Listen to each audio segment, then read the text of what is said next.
aqui com o nosso aluno José, estamos fazendo um vídeo, né, para apresentar a subestação que alimenta a nossa instituição e em seguida mostrar alguns tópicos com relação à manutenção preventiva e corretiva, empregando os conceitos de realidade virtual, né, de forma que a gente possa apresentar isso para o aluno em sala de aula à distância.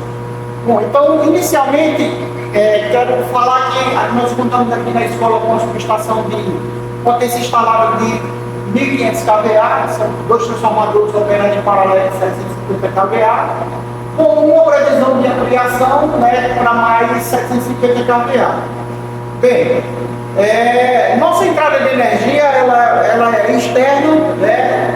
A gente recebe no ponto de alimentação principal uma tensão de linha de 13,8 e essa tensão ela vem por meio dos cabos e chegando aqui nós temos ali aqueles 4 condutores, sendo 3 principais e um reserva, que faz a alimentação inicial de todo o sistema. Bom, como toda alimentação de um empreendimento, essa energia precisa ser medida, a gente tem que tornar compatíveis os parâmetros de corrente e tensão para que eles sirvam de informação para a nossa medição. Tá? Então, para isso, para fazer essa compatibilidade, a gente tem os transformadores de potencial, os transformadores de corrente, que vão nos informar, nos dar a informação dos parâmetros corrente e tensão para o nosso quadro de medição, né? Então aqui esses parâmetros são tratados, obviamente, e interpretados pela nossa medição, e daqui é realizado o cálculo da potência ativa, da energia ativa, reativa, aparente, fator de potência, dentre outros parâmetros. Bom, dando continuidade ao sistema, ao passar pela medição, a gente vem com a alimentação para o nosso público de proteção. Então nós temos uma proteção externa, feita através do sistema de para-raio, da descarga atmosférica, e aqui nós temos a proteção de entrada do nosso empreendimento, que é um disjuntor de média tensão, exceto a tensão de linha de 13,8 kV, classe 15 kV, e um disjuntor a vácuo, né, pelo qual passa toda a nossa alimentação e o qual é responsável por essa proteção. Bom, nesse disjuntor nós temos aí mandando informação para o mesmo, informação de corrente, e temos também uma informação auxiliar, que é a informação de tensão que vem para a bobina de tensão do disjuntor. Então, essas informações passam através dos transformadores de corrente que ali estão, e pelo transformador de potencial que está aqui na base. Bom, temos aqui também uma chave seccionadora, né? Pode ser uma chave seccionadora com abertura sobre carga, a qual é utilizada nos períodos em que há necessidade de fazer um desligamento temporário para fazer uma manutenção, reaver, enfim. Ao passar pela proteção, pela disjunção principal, a gente vem com a alimentação para fazer a alimentação dos primários dos 2 transformadores de 750 kVA. Esses transformadores são transformadores de potência de 750 kVA, com integrança percentual de 5,10%, tá? E sua isolação é tipo AC, os transformadores conhecidos como transformadores AC. Então, esses transformadores têm o seu primário ligado em delta e o secundário ligado em estrela com neutro alternado. Tá? Então, aqui nessa parte superior, a gente vê os condutores de alimentação do secundário, né? Na realidade, são pelo menos ali 5 cabos por fase e o barramento que faz a conexão de meio.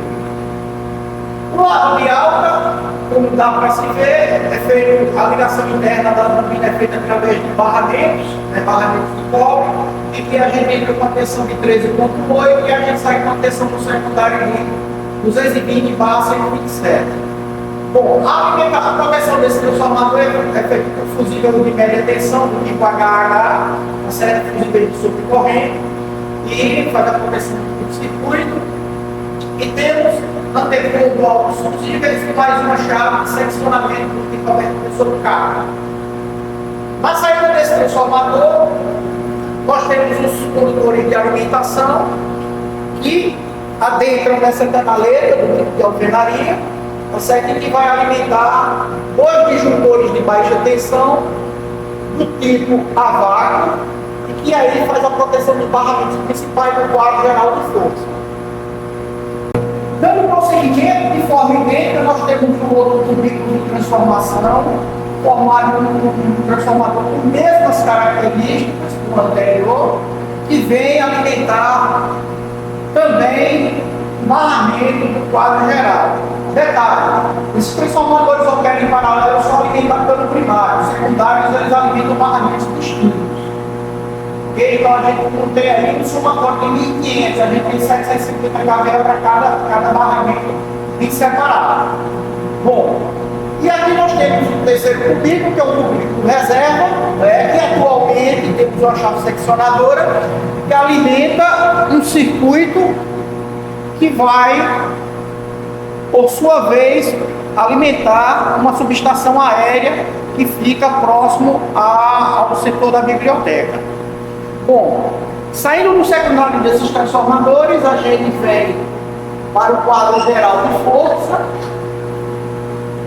e a alimentação de cada transformador faz a conexão aqui na parte inferior e via barramento alimenta a entrada do disjuntor.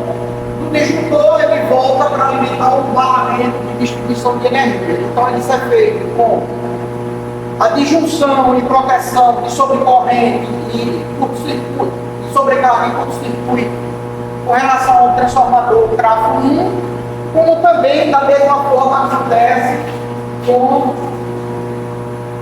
de forma semelhante o transformador número 2 alimenta os barramentos de entrada da disjunção, do disjuntor de proteção de sobrecarga e curto-circuito, que alimenta através da sua parte superior e saindo inferiormente para alimentar o barramento principal que é responsável pela distribuição de energia.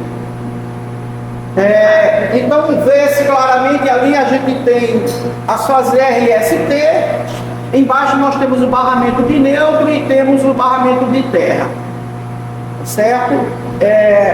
Com relação à distribuição de energia, uma vez esses barramentos na parte superior sendo alimentados, a gente pode realizar a distribuição de energia que se dá através de disjuntores em caixa moldada. Como falei para vocês, esses dois transformadores no secundário não operam em paralelo, são distintos. Então a alimentação vem para aquele disjuntor 1 e vai alimentar o barramento superior ali, vê-se claramente que há uma separação.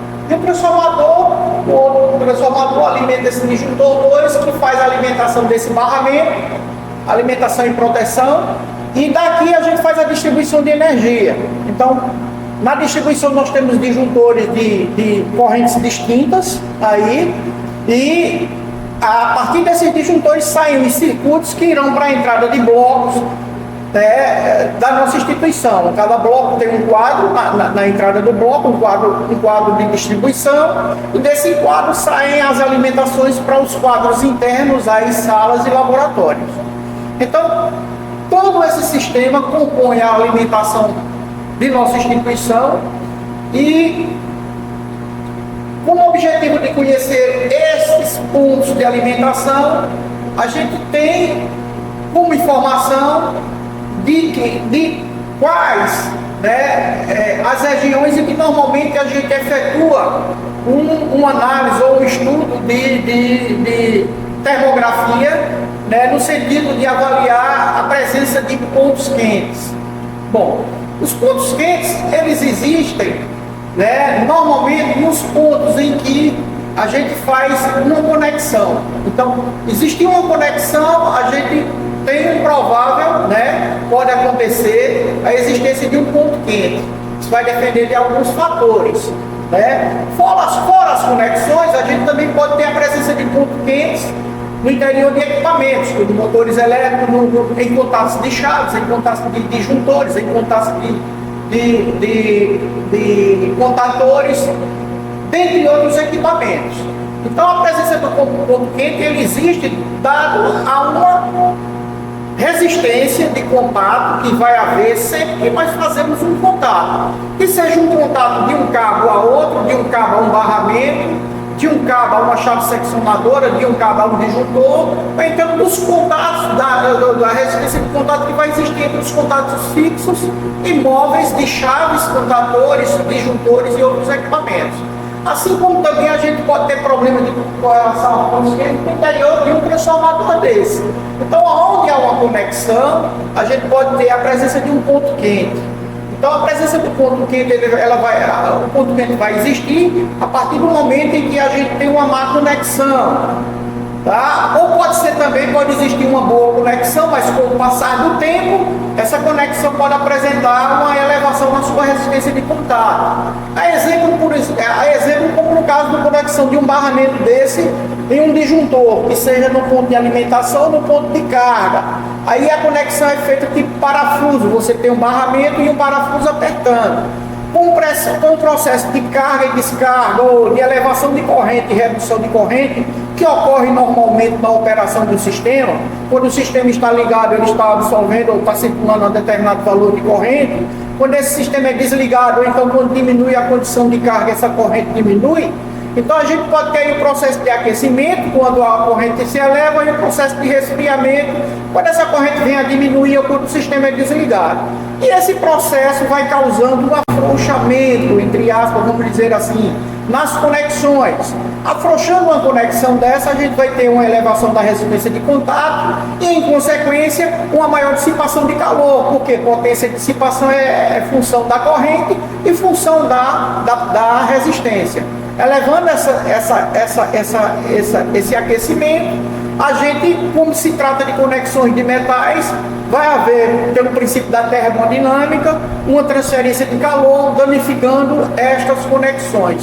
Então, há um tipo de manutenção, uma manutenção preventiva que a gente passa com uma câmara específica, uma câmara termográfica, para detectar ou fazer um filme, vamos dizer assim, desses equipamentos, com o objetivo principal de detectar aonde ou em que local está ocorrendo um ponto quente.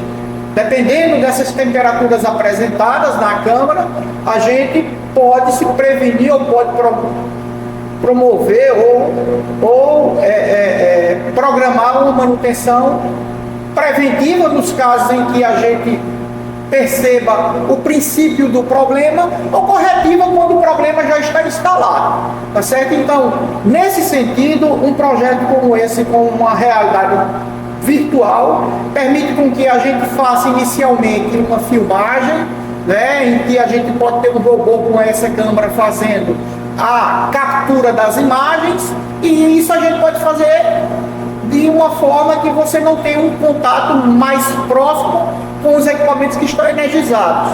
Tá? Então o robô vai nos dar essa flexibilidade e essa possibilidade de se aproximar, de chegar o mais próximo possível dos pontos em análise. Bom, basicamente é isso aí.